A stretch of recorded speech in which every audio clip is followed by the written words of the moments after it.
Hello, everybody. Zongets134 here, And as always, I'm Joe Squad. and welcome to another episode of Remember the Hyphen, the show where we look at comic books, movies, and everything in between. This time we're not in the car. Yeah. We've got some time to shoot these in the day, so look forward to us shooting in Colton's suite, as we call it. A sweet bachelor pad. Also apologize for the noise. Some construction's happening right now. We've got a little treat for you guys today. We've been meaning to do this for a little while, but, we don't really have anything else to film right now, so Plus, we're kind of taking a break from doing theme months. Yeah, because the last couple have kind of wiped us out. Yeah.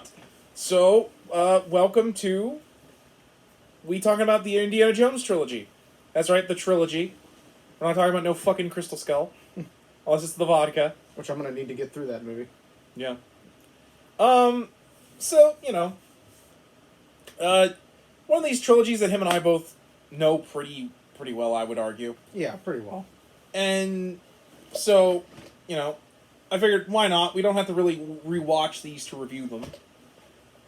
And you happen to have at least multiple different copies of it. In fact, one of them is actually propping the camera up a little bit right now. Yeah, so I have 2 copies of this VHS box set. I also have a couple tapes of the Young Indiana Jones Adventures, and I have everything but Last Crusade on DVD, and then I have all 4 on Blu-ray. But Pretty soon I'll probably get the 4K. Yeah, I'm sure. Can I get this on Laserdisc? You actually, Yeah, I probably can. I don't have a Laserdisc player. I probably not as popular as, say, Spielberg and Lucas's other. I mean, granted, it's popular. I think a lot of people just don't think about it a lot of the time. It's definitely nowhere near as big as Star Wars is. It's very big in its own right. And that's not to take anything away from it, but it's definitely not as big as Star Wars was. Or as, say, some of Spielberg's works, such as E.T. or the Jurassic Park films. But I think definitely they are special in their own right, just because of how interesting they are as period pieces. The story of an archaeological professor as he, finds ancient mysteries, fights Nazis. I'm surprised when we did our episode on just movie art that we didn't do any of the indie movies. Oh yeah, because, like this set especially. Just look at the art for these. I want to say these are actually drawn by Drew Struzan, who does a lot of movie poster art. In fact, I actually want to say it's the same guy that did that art as the Batman Mask of the Phantasm poster. It wouldn't surprise me. I mean, it seems like a very similar style. Because he did a lot of those oil painting pictures for a long time. And I might be wrong, because I know there's another guy that does kind of the exact same thing. But Struzan's even been it's okay. We both had a very similar art style. But... he did a lot of art for, movie posters and covers. It was really impressive. So, Well, before we kind of really dive into it, what was your first experience with these movies? I'm just curious. I remember... Did you rent these? I did rent them on occasion. I remember... I want to say I was 5 years old when I actually watched these, which I was probably a little too young for watching these, but... You were younger than I was when I watched them. Because I think I watched them when I was I want to say when I was 13 or 14 was when I saw these. I was at a family gathering. I was sick, and my aunt had the trilogy, and I actually I watched all 3 in a day because that was just all I did all day was watch indie. Because I was I had heard about them because I was into Star Wars at that point. Yeah. So I definitely had heard of them, but I had never watched them. So I was finally I need something to watch. Let me watch these, see if they're any good, and then from the minute the first one started, I was hooked because they're great. I remember I saw a lot of shows and stuff parody them, particularly I was really big into Muppet Babies when I was super little. And to be fair, Jim Henson being a big guy that worked with Lucas, he did a lot of the puppet work for Star Wars. He actually got permission from Lucas to use unused footage from indie and it's one of the reasons why you can't find that show on DVD because while he got permission to use it for the show, you can't exactly just put that onto a DVD or Blu-ray. Although probably will sooner or later because Disney owns the rights to both. But I remember seeing, like, that's actually how I kind of got into Star Wars, too. I saw, like, them doing parodies of, like, Star Wars and Indiana Jones. And, of course, in the 90s, like, every cartoon did parodies of Star Wars and Indiana Jones. Just it was the end thing at that point to do the parodies and stuff. But I remember when I was very little, we were staying at my great uncle's place for a little bit. I forget exactly why. Like, not like staying, but like either we went to visit or something like that. And he had all three. And on tape, right? On tape, yeah. On tape. And something about them being on tape is just really aesthetic-y. Yeah. And I remember sitting through and watching them. And I remember I was pretty little, so, like, I remember kind of watching them being like, oh, these are pretty cool. And then, like, we get to the scene where, like, the faces are melting off, and I'm just like, oh, shit. All right. But now, as I got older, I come to appreciate India a lot more, just because, like, I really liked the how they were taking place in, like, the 40s, and I love the scale and the grandness of, like, the story and stuff.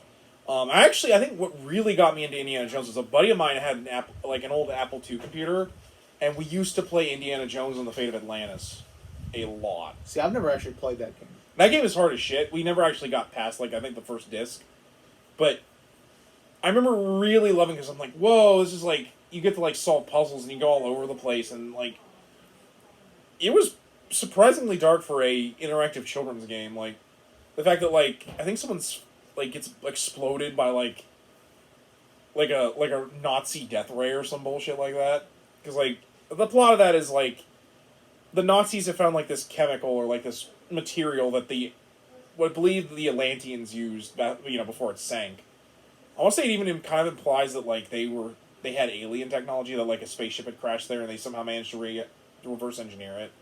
But more or less, the Nazis are after Atlantis because they want the technology of Atlantis to help with their war efforts. Well, that, and kind of going with the history background as well. The Nazis kind of really had a thing back then about, they thought that the Aryan race, that whole philosophy they believed in, was tied to Atlantis. Like, they were the descendants of Atlantis. I did not know that, actually. Yeah, there's actually a little bit of mythology / just horseshit on the part of the Nazis. Well, because because these movies are technically pretty historically accurate, because, like, the first one is about the Nazis looking for the Ark of the Covenant, which was the thing they looked for, because Hitler had, like, a whole squad of the SS dedicated to that kind of shit.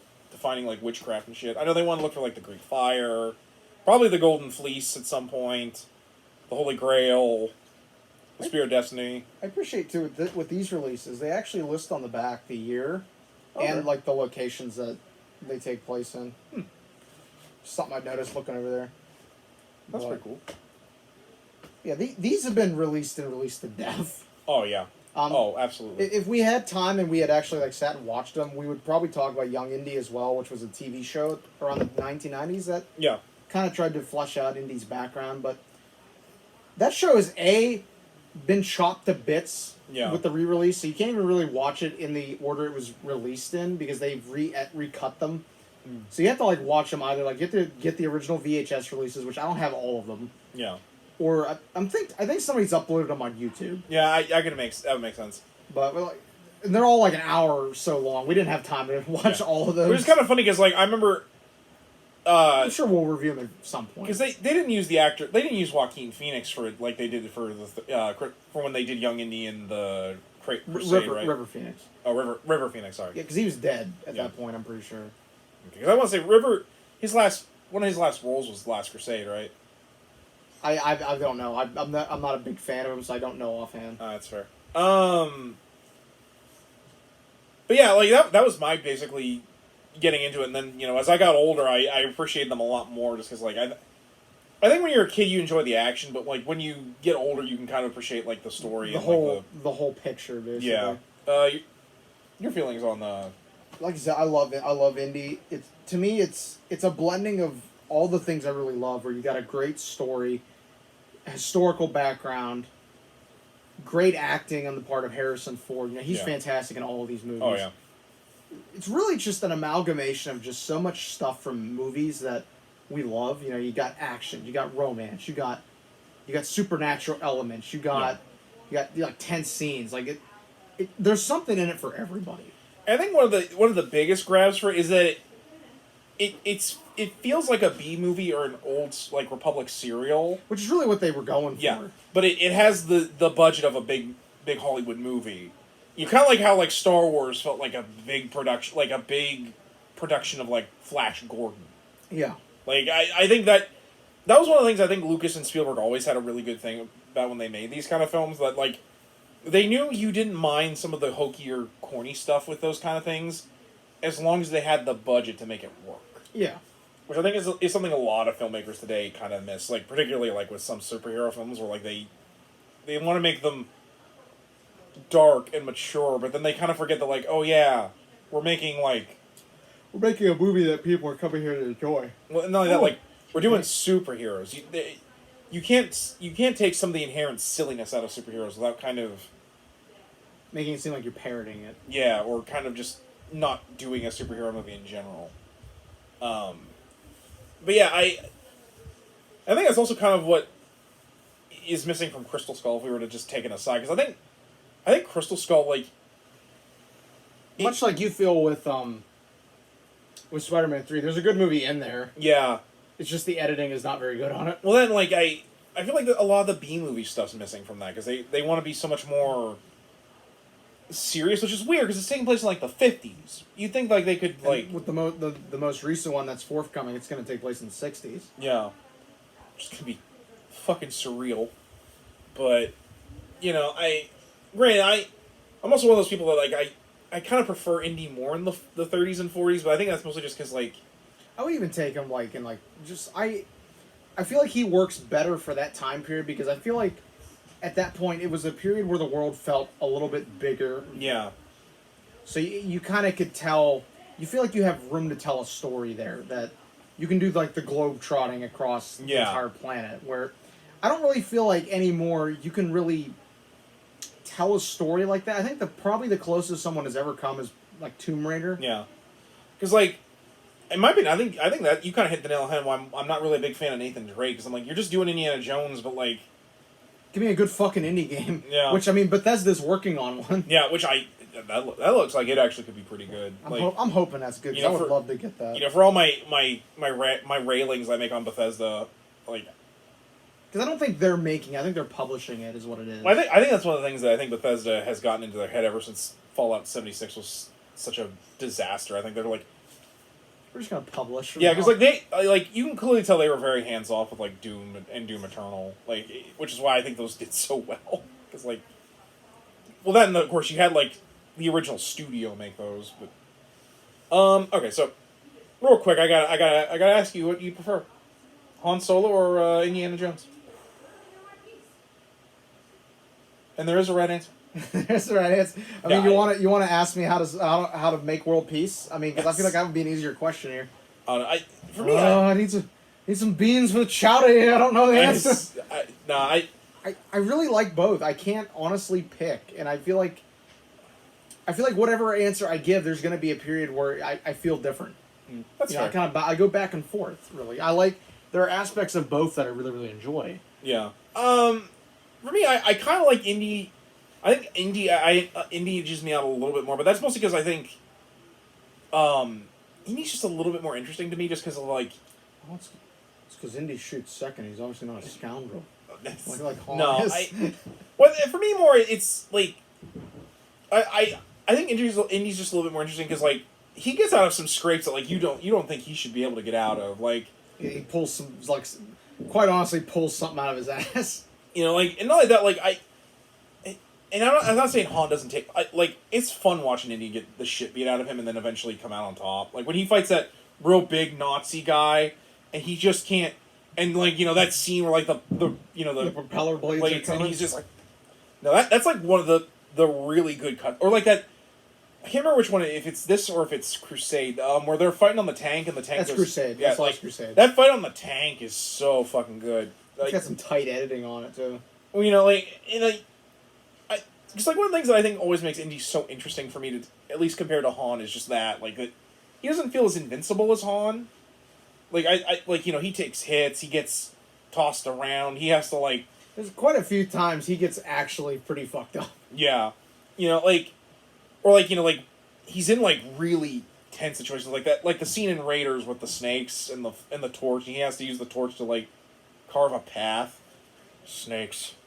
I hate snakes. Why do it have to be snakes? I hate snakes. I hate them. Or just like the very beginning opening with like from Raiders when he has to get the idol off. Featuring a very young Alfred Molina. Yeah. Hello, Indy. Like when that boulder's coming at him, and it's taking everything he has just to stay ahead of the boulder. I think that's what makes Indy so much more interesting as a character. It's like he's not invincible, which is like probably one of the things that made him so interesting as like an 80s / early 90s action hero. Kind of like John McClane in Die Hard, where it's like they were allowed to take beatings and but still come out on top. Yeah. Your thoughts on Indy? Kind of like going off of what you said, he feels very much to me like a more human Han Solo. Yeah. And what I mean by that is just as you were pointing out, Han Solo always kind of had this like invincibility to him, not only in like the original trilogy, but also kind of in the books, Yeah. Because in the books they went up against some crazy odds. Yeah. It always kind of, they might have come out a little worse for wear, but they still came out of it pretty okay. Whereas, like, there's a lot of stuff, not only in these movies, but also in, like, the games or the books, where you don't really know if Indy's going to come out of this. Because, whereas, like, with Han, it's sci-fi, where it's like, there's all kinds of crazy stuff that's not possible in the real world. Indy is really usually grounded pretty well in the normal world, where... Yeah. There's a lot of times people get in situations like what he gets into in the films that they don't come out of. Yeah. But somehow Indy always finds a way to get out of it. Yeah. Whether it's by like brute force or using his intelligence to try to think of a way out of it. Or putting himself in a refrigerator when a nuclear bomb goes Putting himself in a refrigerator. Like, my God. Like, I think that's also one of the bigger problems I have with Crystal Skull and Bear these. Like, the scale hasn't gotten ludicrous in these movies, which says a lot when they're going after like the Ark of the Covenant or the Holy Grail. But like a lot of the traps and stuff he gets into, even though they're like incredible, like there's still stuff you can get out of. Maybe if I was like a kid in the '90s when that movie came out, I would have been like a little bit more. But like that movie came out in like what 2007 or 8. I was like 18 years old, and I was like. I'm sorry, he survived a nuclear explosion by getting in a refrigerator? Which, in the interest of fairness, no, they have said that is theoretically possible. Yeah, because like it's lead line. I think a lot of it's more just how... You'd probably be dead of radiation poisoning, but... But like, I think, I get that like that's... But like, when you put that on the film, you kind of have to sit down and be like, really? What the fuck is going on here? He's in a refrigerator. Like it's not like that. Like it's not nearly like as cool as like these movies. Want to talk about some of the other characters before we really dive into talking about the movie? Yeah, we can do that. I guess we can talk about Marion. Yeah, which I think you and I can both agree that we like Marion the best out of Indy's love interest. Yeah, like she should have been in every single fucking film. Which she was actually planned to be in Temple of Doom, but Lucas was like, no, I kind of want him to be like a ladies' man. Yeah, they want to do like the James Bond thing where he had a different girlfriend every single movie, which, I mean, I get, because like they always portrayed as Indy as... It does work, but if I really had to pick, I would rather Marion have just been in every movie. Well, that, like, the problem with... such an interesting dynamic. The problem with the other two girls is they're not action stars, like... That's one of the problems I have with a lot of James Bond films, where they put him with a woman that, like, can't be in the action parts because, like, she's not built for action. Yeah, which, Marion isn't exactly totally there, but at the same time, she's at least pretty competent with stuff. Well, I mean, granted, like, I wouldn't want the other cast to overshadow the main character, especially when he's... Yeah. But, like... It kind of turns into, like, an Ashley situation with Resident Evil 4. Like one of my favorite scenes with her is when, like, they're having the shootout in her bar, and someone shoots the keg, and she starts taking a drink from the hole where the keg got, that, like, showed how tough as nails she was. Although, admittedly, the backstory for the two of them's a little weird. Because, like, Indy, like, learned, like, archaeology with her father, and he was, like, 20-something, and she was, like, possibly 14. Yeah, that hasn't aged well. Yeah, which I want to say they kind of upped her age a little bit. In, I think later releases of this or something like that. They have never tweaked that. Oh, they probably just kind of like, it's not a big deal. Just don't think about it too hard. Which, I mean, to be fair, it was the 30s. Yeah, I think a lot of people that you have to realize like that was going on at that time period. I mean, it certainly doesn't make it right by any stretch of the imagination. But to quote history, you can't really totally judge history by modern day outlook, because that's just not how it works. I mean, granted, that's coming from me with a historical background with my degree, and stuff. That's just how, from an intellectual standpoint, that's really how you have to look at a lot of stuff. But to be fair, they didn't bring it up like a lot, so it's not like it's it's not like they played it off as being this thing that was societally acceptable to do. Like, they never played it up like that at all. And to be fair, I've certainly seen way weirder relationships. Colossus and Kitty. But, but no, I love her. She's fun. Like, it's just such a shame that, like, the next movie we see her in is, again, Kingdom of the Crystal Skull. And she gave birth to Shia LaBeouf. Which, one of these days, we might talk about the live-action Transformer films just so I can finally have some fucking closure on those piles of shit. I'm not watching them. You don't have to watch them. I was about to say, don't expect me to be watching those pieces of shit. I'm not interested. You can just sit there in the chair while I have my fucking hour-long rant. You want me to be like Joe Rogan and be like, all right, so that's great, Adam. You ever do DMT? Yeah. Did these movies ever take you to do drugs? One of my favorites is, I love how Dan Aykroyd is just in the fucking second one.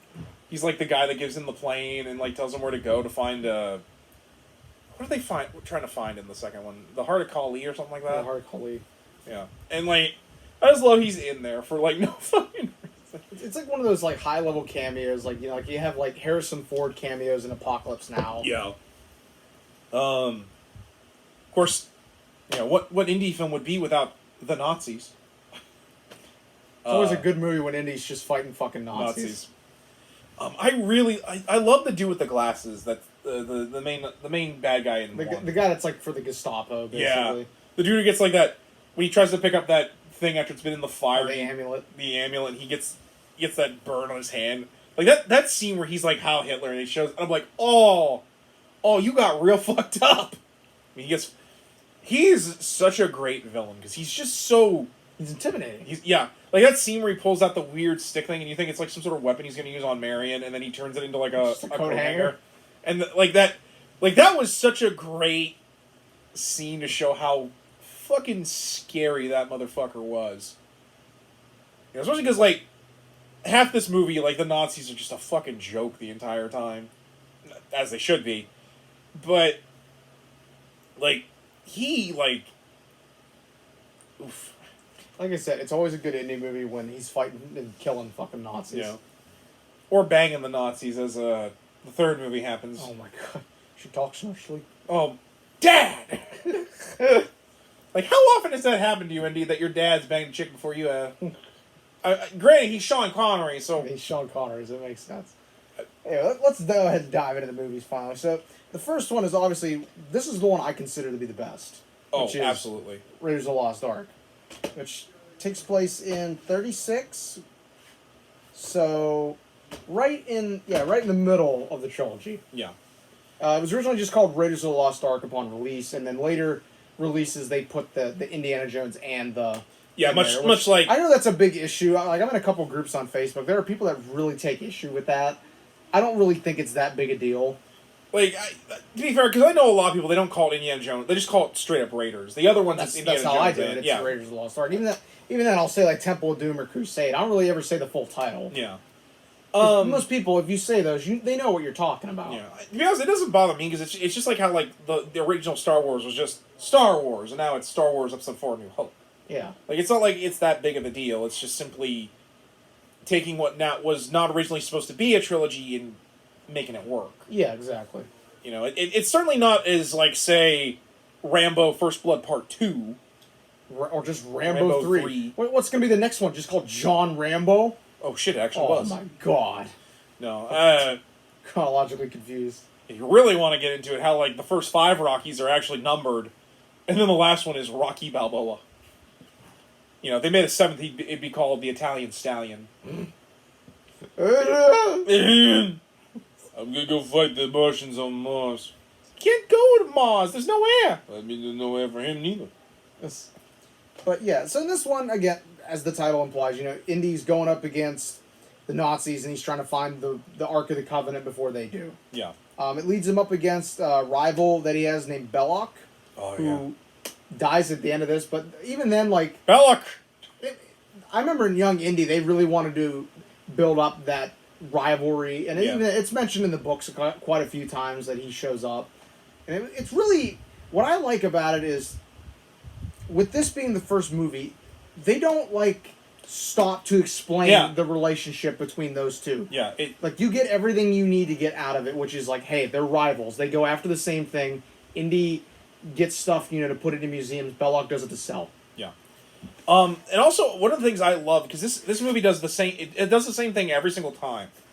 It always opens with Indy on an adventure that has no relevance to the plot. No bearing at all on the beginning. It's great because it drops you into the action. It drops you into the action. It just gives you, like as if Indy's coming off one adventure and going into the next. Yeah, it shows that, like, you know, he hasn't been doing nothing since you last saw him. He's constantly out there doing stuff, which I think works really well for these. And this one, it establishes the kind of character he is, you know. Even before he says a line, like when he steps out of the shadows, you know, after using the whip. Yeah. It's like what an entrance. Well, like, you know, and it shows how he's crafty and clever, but at the same time, he has, like, the fighting skills to get him out of, like, it really shows how interesting of a character is. And I love these kind of openings, because, like, James Bond also does these on occasion, too, where, like, James is, like, doing something for England, and then... Like, Spy Who Loved Me, the intro for that. And then, like, but, like, that doesn't even have anything to do with the actual story. It's just showing you James Bond's kicking ass, and get ready. All the time. All the time. But, yeah, like, you know, and, of course, we get that, you know, that famous scene of him outrunning the boulder, which... Give me the whip! Give me the whip! No time to argue. Then poor Alfred Molina just gets ravaged by, like, by a spike trap. By a spike trap. Then, of course, that scene where, like, you know, the natives are chasing after him. Joe! Get the plane up! That guy's fishing. He's like, oh, shit. No, that scene is so great. You know, and then, of course, you know, it establishes his fear of snakes. Yeah, what's that in? Like I said, they don't waste a lot of time. No. Giving you this in depth. They're like, hey, this is how it is. We're moving on. We got stuff to do. Like, and I think it works. I actually wish that a lot of superhero films would do that. Like, I always talk about how if I could re-edit Spider-Man 3, I would just have Sandman be the beginning fight for Spider-Man, and that's how you're given in the intro to Spidey. You know, he's fighting Sandman. You know, either he wins or Sandman gets away. But, like, you know, and it ends, you know, with him pulling this boot off and getting the sand out. Like, where do these guys keep coming from? Like, just it would have been great, right? Like, you just have Sandman in the intro, and then we go into the actual movie. Yeah. Like, I wish more superhero films did that. Like, imagine, like, actually kind of like Captain America, The Winter Soldier kind of does that, even though that does tie into the plot, but and it's my favorite MCU movie. But, and so, of course, you know, Indy gets, you know, drawn into the adventure because they believe they found something that'll help him find the Ark of the Covenant, the American government's like, hey... Yeah. Kind of got this intelligence here that you might want to take a look at. Yeah, and of course, you know, Indy being a patriot's like, I gotta get this before the Nazis. Then I'm gonna be able to put this in a museum, and I'm gonna be set for life.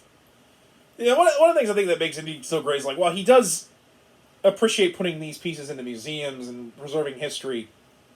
He also wants to be, like, famous. Partly, I think, to kind of outdo his dad. Yeah. But, like, mostly because because, like, one of my favorite scenes in this movie is, like, when he threatens to blow up the Covenant. And Belloc's like, fine, but you'll never get to know what's inside it. This is history. And he's just like, fuck, I can't do it. Yeah, like, no, that's such a great scene, because it just shows you, like, you know, even Indy, like, wants to know what's in there. And of course, you know, it sets up, you know, the traditional, like, formula for the film. You know, Indy goes around these different places, finds clues that leads him to the next place, all the while, like, you know, out doing the Nazis or coming across some sort of trap that's guarding it and figuring out how to get past it. Yeah. You know, I know that makes it sound like we're, like there's not a lot to this movie, but, you know, that's just how you can explain it, because it's so streamlined and gets you where you want to go. But it works. Yeah, exactly. Of course, one of my favorite scenes is when that, you know, it was supposed to be a sword fight, but Harrison Ford had a cold, so he didn't want to do it, so he just pulls the gun out and shoots the dude. Which is still, like, one of the funniest things ever. Which, Disney actually used to have a show, like an Indiana Jones live show, where, like, because I remember, going back to the Muppets goes to Disneyland, Kermit gets wrangled into performing as Indiana Jones in an Indiana Jones stage show. And they actually do have a guy who's doing the sword thing. And I love Kermit, because he's always like, no, this is a fake gun. I don't believe in violence. And he closes his eyes and shoots. I love every time he shoots somebody, he's like, hey, you guys all right? And then the guy comes up, he's like, yeah, I'm all right. Jesus Christ. No, but because they straight up just reenact scenes from like Ark of the Covenant. They do that. They do the boulder. There's a scene where Miss Piggy's the Nazis put Miss Piggy in like a van, and the van has like a slick of oil, and Kermit has to light the oil so it'll blow up the van, and Miss Piggy comes out all covered in soot. That scene is so great. It's like, again, it's such great character establishment for Indy, even though it was just ad-libbing. You know, he's like this dude's like, oh, you're gonna have to sword fight me. Indy. Oh, I got time for this bullshit. I know people like Indy shoots second. Right there, he shot first. Yeah. He's like, I don't have time for this shit. I ain't afraid of shooting a swordman. I'll do it. Bam. I don't know why my Indy sounds drunk, but or that scene with the monkey that like Lord with one bad dates. Which I was like, oh, why'd you gotta kill the monkey? Well, like, one thing I think a lot of people overlook with these movies is just the fantastic cinematography in it. Yeah. Like the shot where, you know, they found the entrance to the chamber, you know, and they're digging it, and you got that shot of like the sun coming up, you know, and Indy putting the hat back on. Yeah. Like, that is such a beautiful looking shot. Yeah. Or like even the part where he gets in the chamber and he puts the staff down where it's supposed to be. You have that music and the light, you know, goes through the staff. Like, it's so good. Yeah, just there's so many beautiful shots in these films. Oh, absolutely. You know, I always talk about, like, my favorite part is when they're at the Nazi dig site and like he fights that really muscly Nazi. Come on, come here. I love it. He hits him once. And he's just like, it's like he's hitting rock. He's just like, uh-oh. Or, you know, but like, and I love it because again, Indy, you know, he gets through it by like realizing like I can't fight this guy one-on-one, and then, you know, they're fighting around where that plane gets like started. And it was me, and you know, like, I love that scene because like the guy's like, you know, got Indy on the ground, and then he sees the blades coming. He's just like, oh shit, and then the guy's like, ah, which these movies get exceptionally gory. You don't see a lot of it, but what's implied is like oof. Yeah, like that, or like I said in Crusade with the tank, like that poor fucker like got crushed to death. Yeah, like yeesh. Gravity is what killed him. But oh, the dude who gets run over by the truck. Yeah, you see the truck bounce up and like, oh fuck. Yeah, or you know, how could we forget the most graphic fucking scene in any cinema ever? The scene where the arc opens. Yeah. Don't look at it! The first time I watched that movie was like, seeing that was like, you know, because the film just builds and builds and builds up to that point. You know, and then like, you know, as soon as they open it, you know, and the lightning and stuff, it's you're like, oh, something is happening here. You know, it's a callback to the beginning of the movie, you know, where they're like, you know, maybe the ark was not meant for the likes of man. Yeah. You know, it really builds up to just that example of like, you know, just because we can find it Yeah, doesn't mean... Are we supposed to? Yeah, of course, that ending where the government's like... It's in a safe place. Being looked after top men. Who? Top men. And like they put it in the box and they shove it away in this... What's clearly supposed to be like the government's like... It's like Area 51. Yeah, which... I actually love that there's an episode of Star Wars, The Clone Wars, where you can see like people loading stuff onto these transport things. If you look at the background, one of them they're all loading is the Ark of the Covenant. Yeah, Lucas loved putting that thing into like other shit for like a while. I mean, it's in Kingdom of the Crystal Skull for like a couple seconds. Yeah, which I almost wanted Indy to be like these Russian bad guys are coming after him. He just sees the Ark, he's just like he opens it, opens it, and just like hopes for the best. Yeah, that would have been amazing. But which also that's actually really accurate knowing what I know about the Ark of the Covenant. So for those of you who don't know, the Ark of the Covenant in this is actually... Not to interrupt, but do you remember the picture they showed in that book? Do you remember I was reading that book on Nazis and the occult the one day, and I found that same exact drawing, and I was like, yo... Well, because that's... Because the Bible actually, I think, describes what the Covenant... the Ark of the Covenant looks like. Because the Ark of the Covenant actually is real. The Ark of the Covenant is basically an ark that contains the Ten Commandments. I think there's some other stuff in there, but that's the main thing. The 2 stone tablets, supposedly. Yeah, supposedly. And the Hebrews were to drag it with them through the desert and would have them stored away in the Holy Land once they were found going to God's promised land. The thing about it is, once those were in there, you were not to open it or touch it. Which I actually do fairly right here. The only way you can transport the Ark is you're supposed to put these oak staves through the rings on it, and you carry it that way. Which I actually kind of wish that at some point someone accidentally touches the Ark in this, so that to kind of show how dangerous this thing is. Because one day they were going through a town, and the people carrying it, they were walking, and something caused one of them to stumble, and the Ark was going to fall over and open. And the guy goes to grab it to right it, and a bolt of lightning comes down and strikes the dude dead. Because, you're not supposed to touch it. So, they actually get a lot right about the Ark. Because like I said, it is... Once again, it's that attention to detail that these films do so well. No, it really was. Because I remember, actually, I think I told you about that one day, about how, you're not actually even supposed to touch the Ark. Which, admittedly, when they opened the Ark, I'm like, I don't know how they didn't just there. It had to take them opening the Ark to do it. Which, that scene is so fucking gory. The scene where, Belloc and the other dude's face fucking melts off their face. I remember the first time I watched that being like, holy shit. Yeah, no. 5-year-old me was like, I love how Amy and Marion just keep their eyes closed, and that's what spares them. Because it's... Yeah. I like it because, the film ends, Indy may not be able to, get the glory, got the girl. And at the end of the day, isn't that what really matters? No, I want my fucking gold. Fuck. But yeah, and that's Raiders of the Lost Ark. Like I said, I consider that one to be the best. Oh, I do as well. When I think Indy, that's the one I think of. I mean, granted, the third movie I also really like, but that's mostly because, I think it may not be as good, but it definitely holds its own, just because at least it's more, I think, what you want compared to the second film. Which, I guess I might as well go into that, Temple of Doom. Which, if you want to go into... Yeah, okay, so out of the original 3, this is probably the one I like the least. Just because, I don't know, I really... You hate Willie, don't you? No, it's not that. I like seeing him killing fucking Nazis. I mean, fair. Yeah, and with this, it's different.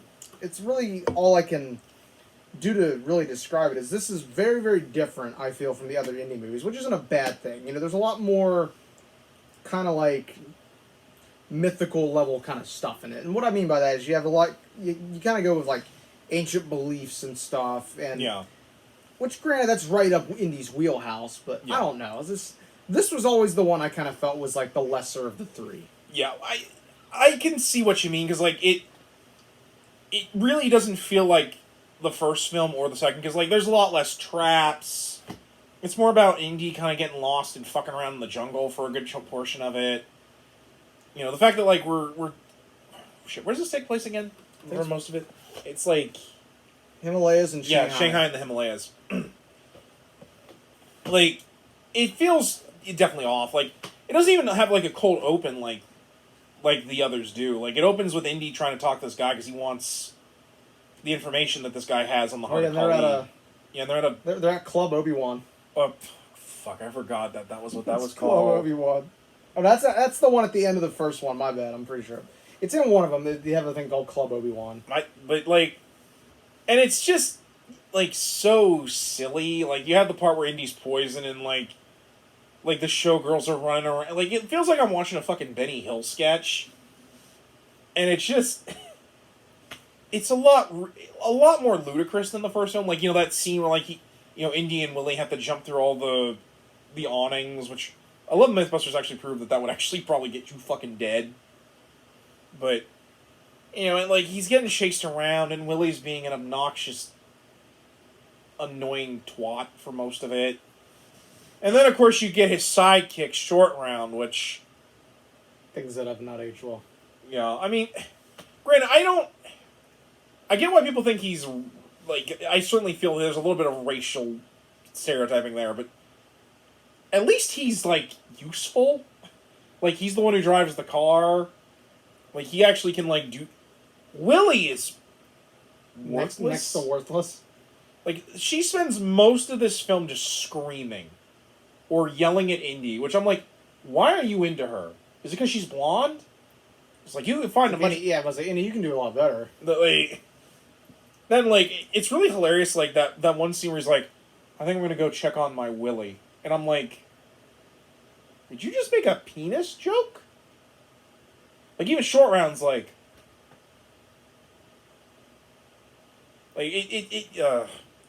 I think that's really one of the bigger problems for me with this film, is it feels really disjointed because of all the really unnecessary comedy.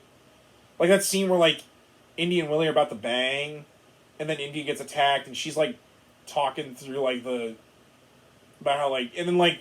Meanwhile, Indy's got, like, this dude by the throat with his whip, and he pulls him over the fucking ceiling fan and, like, hangs the dude to death. And I'm like... Meanwhile, you got Willie being like... It just feels out of place. Yeah, like, I think that's really my biggest problem with this film, is it's very disjointed in, like, the humor and, like, the action. Because, like, this is arguably probably of the three the darkest. You know, you have the scenes where, like people's hearts are getting pulled out yeah, and stuff. Like, kids are being, like, enslaved by this cult, and, like, people are getting lit on fire by being dropped into a volcano and shit. Like, and then you got Willie like, oh, we're gonna eat monkey brains, oh! Which, again, there's some really weird racial stereotypes in this. Yeah, which I'm like... and I know... Things that didn't age well. Like, which I'm like, I don't think even back in the 30s, people in India were eating, like, monkey brains and shit like that. I mean, I could be wrong. I don't even want to comment on it because I don't know enough. No, that's fair. That's what I'm gonna... I don't even know enough to offer a... But, like, it still feels like it's more just to be like, ho, it's wacky. So, yeah. Like, I think, yeah. But, and of course, it also has that really stupid scene where they fucking get out of a crashing plane by getting into a lifeboat. Oh, we're not sinking! We're crashing! Like I said, I don't hate her character, but she is by far probably the most annoying part of the entire movie. Which is fitting, because apparently I think she was either dating or was married to Spielberg at the time, which is how she got the role. And man, it shows. Well, you didn't know that, did you? No, I knew that, but still, this is my staring into the camera moment. Like, really? Yeah. I do love that scene where they turned Indy evil. That shit's really good. Like, where, like, Indy's been, like his, like, evil inside his heart's been unleashed. Like the part where he cuts the bridge down. I'll see in hell. He just starts chopping. They're like, we're gonna be Kali. Even all those people are like, whoa, wait a minute. What the fuck? What the fuck are you doing? Then my part where he kicks the dude off the bridge into the alligators. You betrayed Shiva. You didn't even believe in Shiva for most of this. I do like that they try to explain like all the different pantheon gods are actually all exist at the same time. Because just so that like you can be like, well, all these, these weird historical like secret ancient weapons or myths are actually real in this universe. Probably mostly to not make anybody mad, but B also to kind of be like, well, maybe he'll find something cool like Moses' staff in that shitty video game, Indiana Jones and the Staff of Kings. I actually think I have that. Well, to be fair, I think I've heard that every version except the Wii's actually not bad. It's just the Wii one's really shitty because it's all motion control based. But I think I have that. I'll have to look. I have an indie game. I know. I think I have two, but I don't know which one is which. I'll have to look.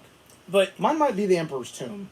But yeah, like for me, in my opinion, I think a lot of it is while there's some really good action. I think aside from the fact there's no Nazis, I still think the plot's kind of interesting because it's I mean it's a good movie. I just don't think it's a good Indiana Jones movie. What I kind of getting at is like. I think the biggest problem is just the comedy has no real place here. Yeah, and it kind of like... Granted, there's always been comedy in indie, but... Yeah. In the other ones, at least, when it shows up, it feels like... It's almost like it's like black humor, basically. Yeah, or if it's like something a little silly, it's not so silly you can't not be... Like, it doesn't feel like it's like completely out of tone with it. Whereas here, again, like, all the comedy with Willie is just so... obnoxious. Yeah, and of course... My other favorite is when he pulls her back in with the whip. I'm like, I'm pretty sure you just broke her spine when you did that. Yeah. Because I'm like... Gwen Stacy. First time. Fun fact about the whip thing real quick. You know who taught Harrison Ford how to do that? Who? A guy known as Anthony DeLongis.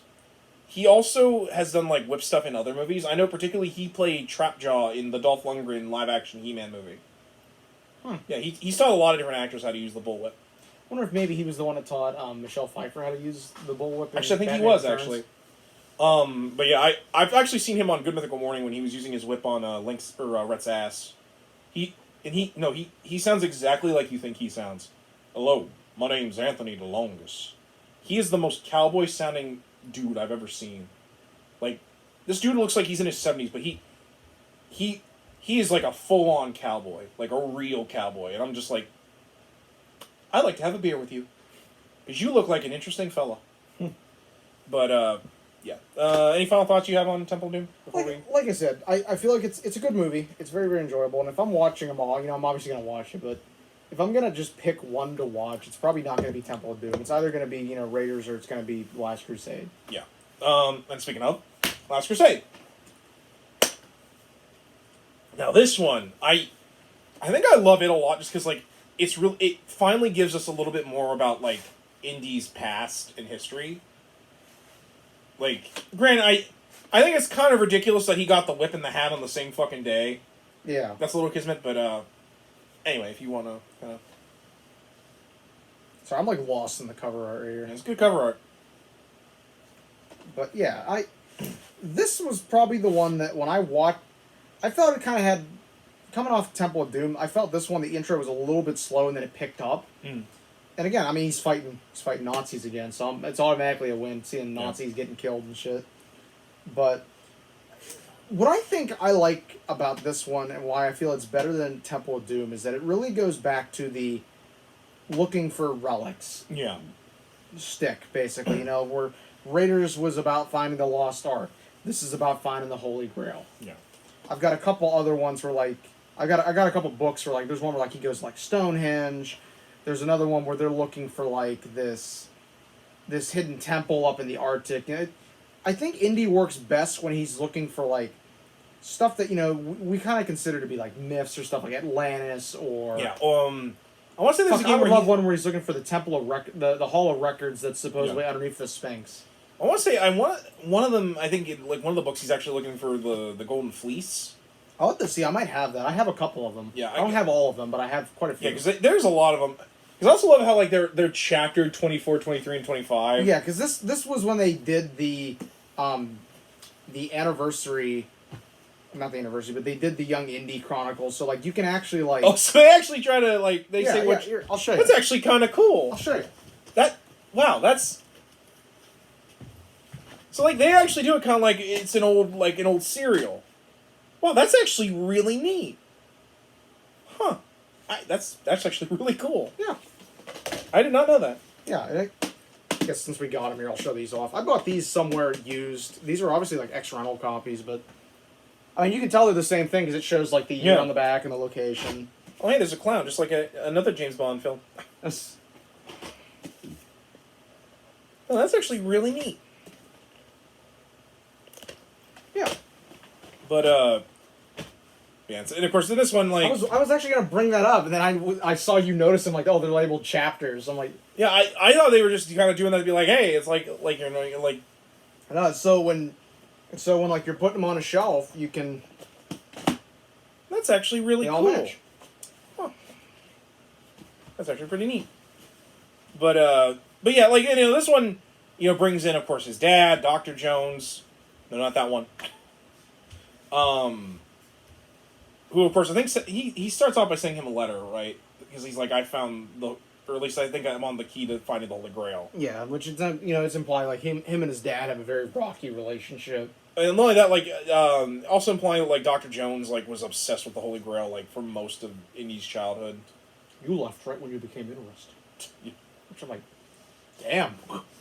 Which I think no love lost here. You tried telling me that the TV show tries to play that he's a little bit nicer than he is. From what the video I watched that kind of dived into these, because I still need to really just sit down and watch all of them, but yeah, that seems to be a theme, is that they kind of try to, like, there's a couple of things where it kind of contradicts stuff. Which, I kind of get, because, like, you can't really have him just be, like, a complete asshole if you're going to have it be about, like, a young Indiana Jones, because then you're just like... Well, I think it makes sense when you look at the context of everything. Like, yeah. For those who don't know, like, this show kind of dives into, you know, his backstory, like, what happens to his mother. His mother dies of a disease, but his mother was also kind of, like, cheating on his dad. So I can kind of see where Jones Sr. kind of really loses himself in his work, because he probably does it as, like, a way of coping. Mm-hmm. You know, and he probably didn't really know how to reach out to Indy. Well, he probably thinks at one point Indy runs off to join the war to fight in World War I. So, but yeah, admittedly, well, I know a lot of people probably either you hate or you like the opening. I kind of like the opening where it shows like young Indy when he's with the Boy Scouts and like him getting. I like it. It's not my favorite opening. No, and to be fair, like I said, I think it's kind of ridiculous. Like, you know, he gets his fear of snakes in this. Which, granted, that fucking giant anaconda would probably fucking turn me off snakes, too. The fact that he learns how to use the bullwhip in that. And then, of course, that guy gives him the hat. And it's just, I'm like, so you're telling me all three of these things happened at once? Like, yeesh. Although, to be fair, that scene where he puts the hat on Indy's head, and then it opens with him, you know, turning up with the hat on the head. I was like, that's a really good fucking transition. It belongs in a museum. So do you! But, like, how many times have we quoted that just randomly? We've quoted it a lot. I think we've quoted it a couple times here too. Of course, we do get like, you know, like most of this movie is really about Indy and Dr. Jones and how they kind of reestablish their relationship and kind of maybe not fix it, but at least it's better than it used to be. And of course, before he even meets his dad, he runs into I forget what her name is, the chick in this.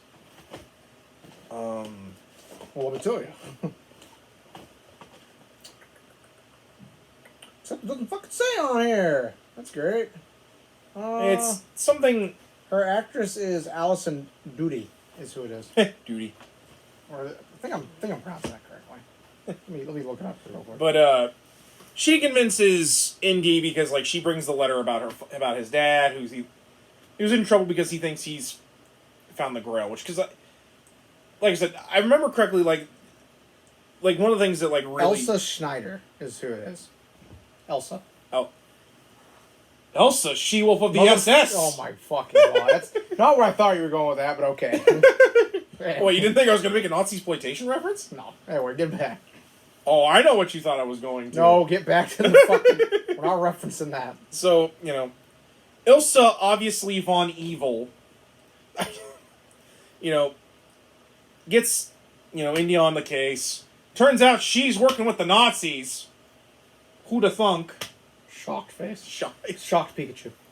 And of course, you know, they find Indy's dad, who figured out she was a Nazi because she talks in her sleep, and I'm just like, damn. Okay. Sean Connery still got it. which of course leads them to escaping from Castle Wolfenstein, or whatever the fuck the castle was called. I couldn't resist, I'm sorry. And they eventually find their way to where the Holy Grail is kept. And basically, a good portion of the movie is just them trying to get to the Holy Grail, which... He chose. Poorly. Remember, son, in Latin, Jehovah starts with an I. Which I'm like, Indy's an archaeologist, and he didn't fucking know that? Well, one thing I like about it is, like, near the end, Jones Sr. spent, so much of his life looking for the Grail, Indy tries to grab it at the very end, and, Senior looks at him, he's like, let it go. No.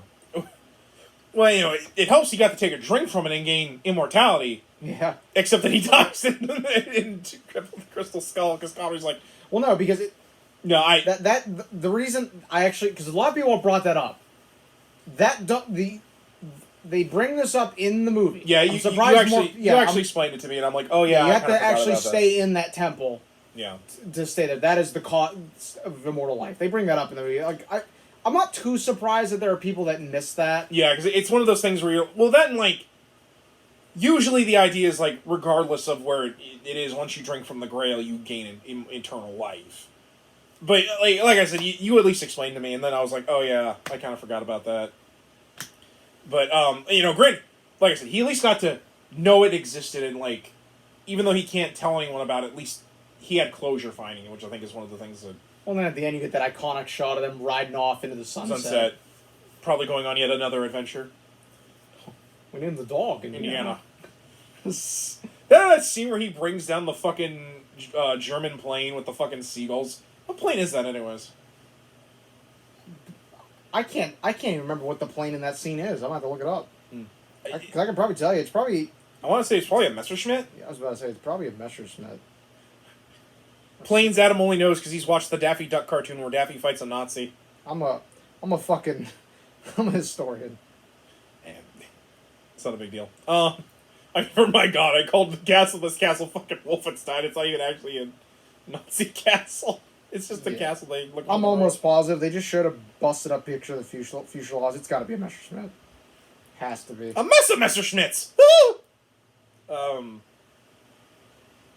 Yeah, but you all didn't think I'd reference that on this show.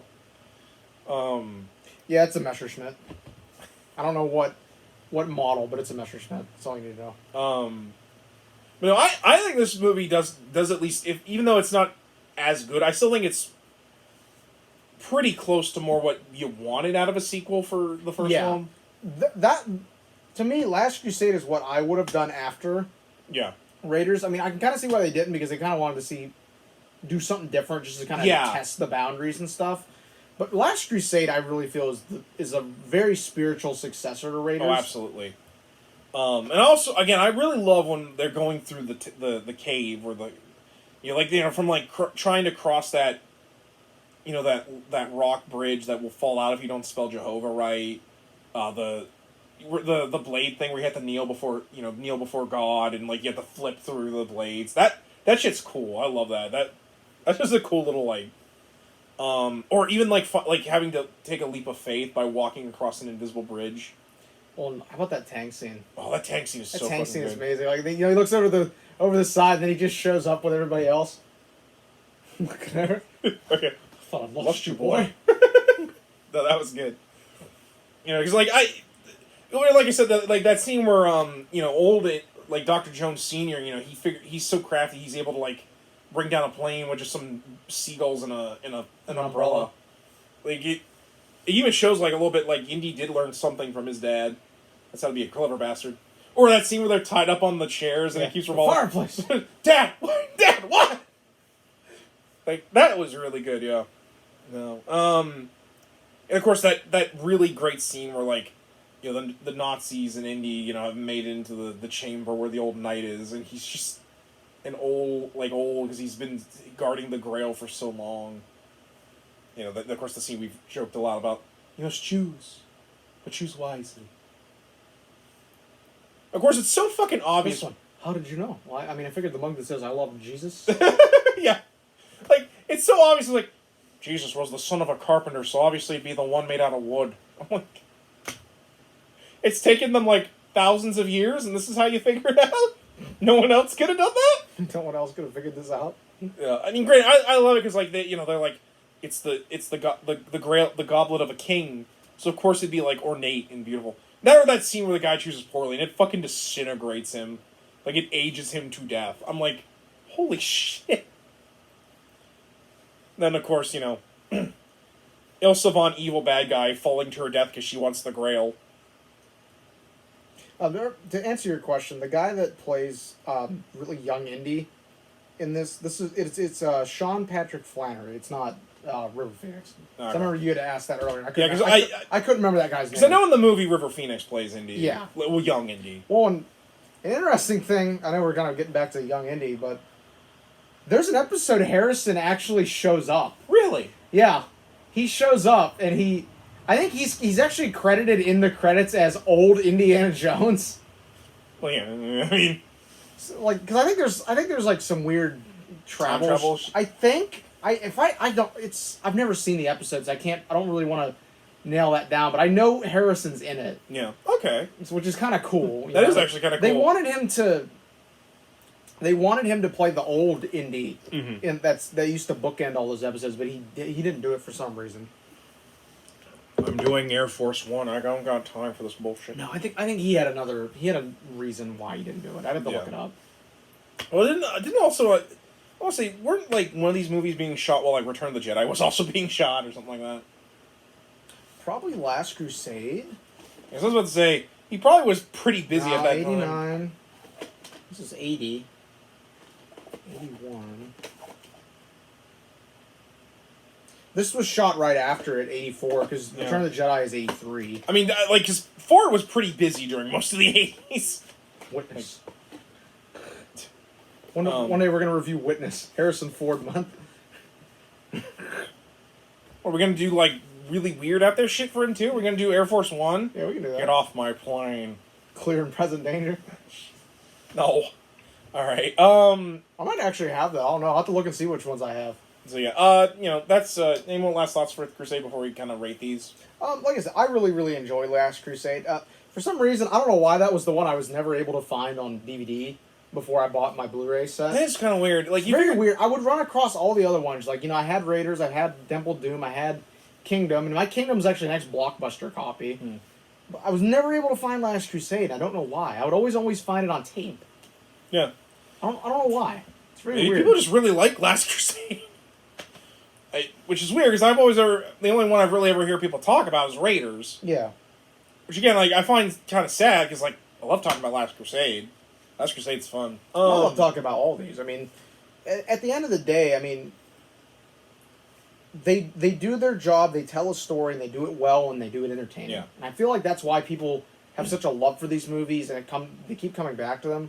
I know there's a lot of people out there that, like, I became an archaeologist because of Indiana Jones. I was going to ask you at one point, you became a history major because Indiana Jones, didn't you? No, I didn't. By the time I watched these, I had already really had a love of history. But, like, watching these, it was like, oh, man, like, this is awesome, you know? Oh, man, I too can bang German Nazi... I have a great memory I want to share, just before we kind of start wrapping it up. When I was in 9th grade, I took a class called Environmental Ecology, with an older teacher. He was really cool. I loved him. I loved his class. I didn't do very well in it because I wasn't paying attention. I didn't know how to take notes at that point, but I really enjoyed being around him because he was fun. He knew how to teach a class and make it engaging. Mm-hmm. But near the end of Christmas, we were wanting to watch a movie in class, and he's like, "Well, we can watch a movie, but it's got to be science related somehow, and it can't be science fiction. That's too easy." And so, like, we're all scratching our heads. Nobody could come up with anything. And I'm sitting there, and I'm like, what about if we watch Raiders of the Lost Ark? That we can do, because he's technically an archaeologist. It's technically a science. Because we would go on trips and stuff. He had, like, an Indy hat he was always wearing. He's like, we can watch Indiana Jones. I see how you got his, you were playing to his, playing in his wheelhouse. We just watched Raiders of the Lost Ark, like, for that day. That was like, I remember I brought because then he's like, I don't have it on DVD though. I'm like, I do. I got you, fam. I can bring it in. I got you. I have this in several different versions. Well, no, at that point I only had it on DVD. No, I know. I actually had gotten my DVD out of a cereal box. Yeah, because around time of Kingdom of the Crystal Skull, they did a promotion, and I actually still have it somewhere in there. I would have loved that. I would have probably gotten started eating cereal again. It's somewhere in my stack of DVDs. Oh, that's amazing. I'll have to dig it out and show it to you. Most of the fucking films I got from serials were shitty cartoons. Yeah, so that's really just my last thoughts on it. It's just Indiana Jones works so well, and I think he's persevered this long just because he tells an enjoyable story. Yeah. He does it well. And at the end of the day, that's really what we go to see movies for, is just have a good story.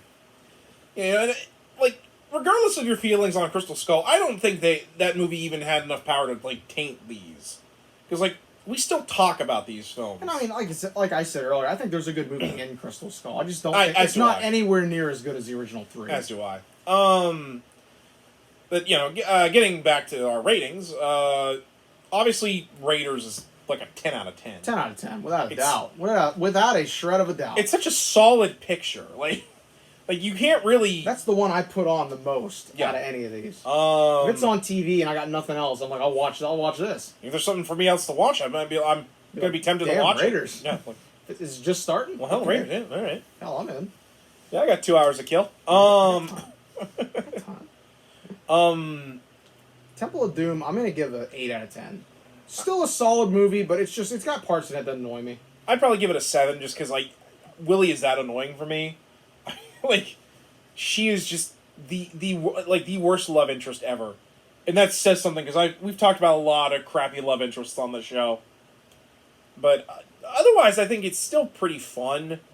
I know some people, like, try to defend it by saying it's playing much more into, like, the B-movie thing as the others, but, like... I'm like, yeah, but just because, like, it's playing more into a B-movie doesn't mean it's good. Like, I've watched a lot of B-movies that are not very good. Like, fucking The Astro Zombies.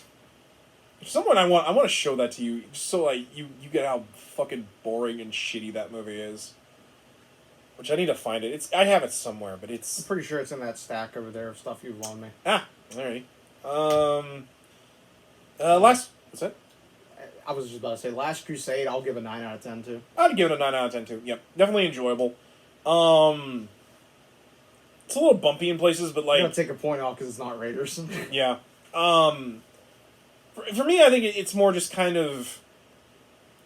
Some of the, like, the dumber parts kind of show a little bit, but, like, otherwise, it's I think it's more of what I wanted than, say, Temple of Doom. And, you know, Ilsa's a lot less annoying than Willie. Than Willie. Then again, like, I hope if we do get, like, this new Indiana Jones movie, we get Marion again. They don't just be like... I haven't seen any rumors about that. That's what I'm hoping. Because, I mean, they got married at the end of Kingdom. Yeah, I'm like, I don't want it to be that she died. Like, and I know, people are like, well, you bring her in, you're going to have to bring in Mutt. I'm like, no, you don't. Oh, he's off doing his own thing. Yeah, he's off doing his own thing. Fuck Mutt Williams. But anyway, guys, I think that's going to do it for this episode. As always, I'm Average Joe Squad. And I'm Zon Gets Your 134. And as always... we ask you. Remember the hyphen? And it belongs in a museum. So do you. And so does this show. Take care.